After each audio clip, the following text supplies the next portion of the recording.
చిత్తూరు జిల్లాలో ఉద్రిక్త పరిస్థితి నెలకొంది. వెదురుకుప్పం మండలము పచ్చికాపల్లి గ్రామానికి చెందిన సాయికుమార్ భూ వివాదం కోర్టు ఆదేశాలు ఉన్నప్పటికీ అధికారులు చర్యలు తీసుకోవడం లేదని ఆరోపిస్తూ చిత్తూరు కలెక్టరేట్ ఎదుట ఆందోళనకు దిగారు.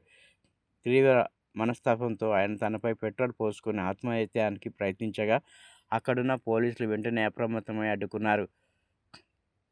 ఈరోజు చనిపోతే రేపటి నుంచి ఆలోచించే పని ఉండదు అంటూ ఆయన తీవ్ర ఆవేదన వ్యక్తం చేసినట్లు సమాచారం.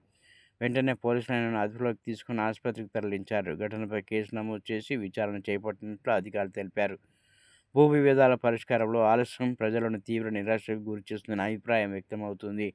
సమస్యలను చట్టపరంగా శాంతియుతంగా పరిష్కరించుకోవాలని అధికారులు సూచిస్తున్నారు. ఎవరైనా మాకు సపోర్ట్ చేసి మాట్లాడినా ఎవరైనా వచ్చినా వాళ్ళ ఇళ్లపైకి దౌర్జన్యం వెళ్ళేది, కొట్టేది, వాళ్ళ ఇళ్ళలో దూరు కొట్టేది, తాగేసి ఇదే పరిస్థితి మేడం ఊళ్ళో. ఎన్ని రోజులు భరించలేక 3-4 వారాలు ఇలా తిరుగుతాను మేడం. ఎన్ని రోజులు తిరగమంటారు మీరే చెప్పండి మేడం. వాళ్ళు వినట్లేదు మేడం, చెప్పినా వినట్లేదు. మళ్ళీ ఇప్పుడు ఏమంటారంటే మీరే కావాలని వెళ్ళి సీన్ క్రియేట్ చేశారని మాట్లాడతాం మేడం. అక్కడికి వచ్చి మీరు రేపు మాట్లాడుతున్నారు కదా, మీరు చూసారు ఏం చేయమంటారు మీరే చెప్పండి మేడం. మా నిస్సహాయతకు మించి కాదు, మా నిస్సహాయతకు మించి ఏం చేయమంటారు మీరే చెప్పండి మేడం. చావుకు మించి కాదు, ఒకరి కాదు, చచ్చిపోతే కనీసం నేనంటే ప్రశాంతత ఉంటుంది మేడం. ఆడికి చచ్చిపోతే ఈ రోజు మనశాంతి అయిపోతుంది. ఇంకొక రోజు మళ్ళీ దాని గురించి ఆలోచించే అవసరం కూడా ఉండదు.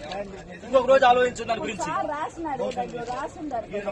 ఇంతకు ముందు పక్కన రాశారు మేడం. ఎస్ఓ కాల్ చేసి ఎస్ఐ సార్ రేపు చెప్పాం కదా, రేపు వస్తాం, మేము బందోబస్తులు ఉన్నాం.